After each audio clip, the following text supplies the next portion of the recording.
श्री सच्चिदानंद सद्गुरु साईनाथ महाराज की जय।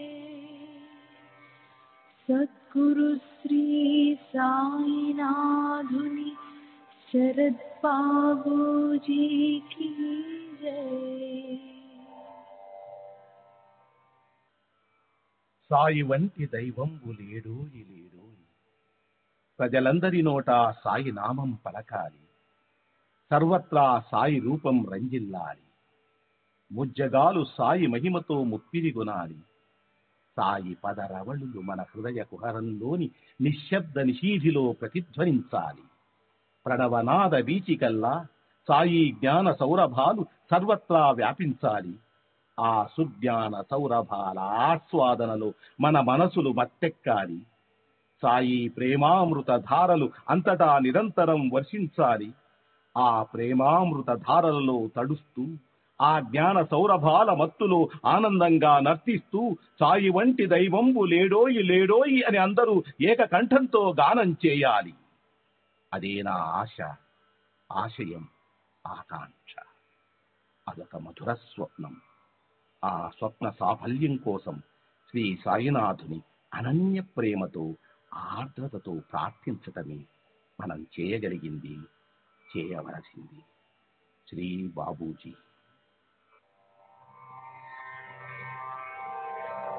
श्री सच्चिदानंद सद्गुरु साईनाथ महाराज की जय।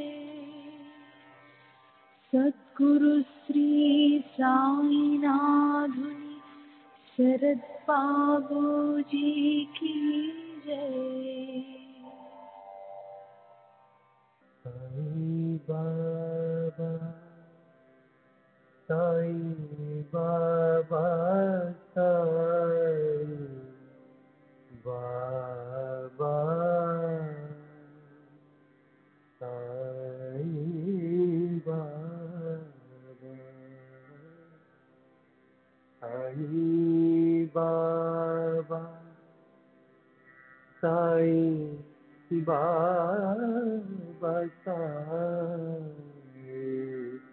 बाबा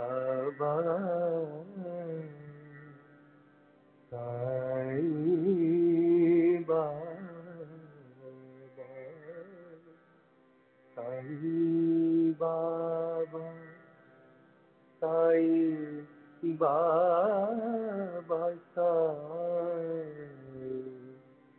बाबा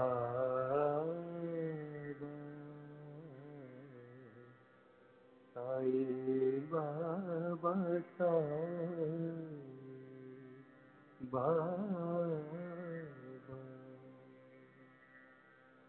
साई बाबा साई बाबा साई बाबा साई बाबा साई बाबा साई बाबा साई बाबा साई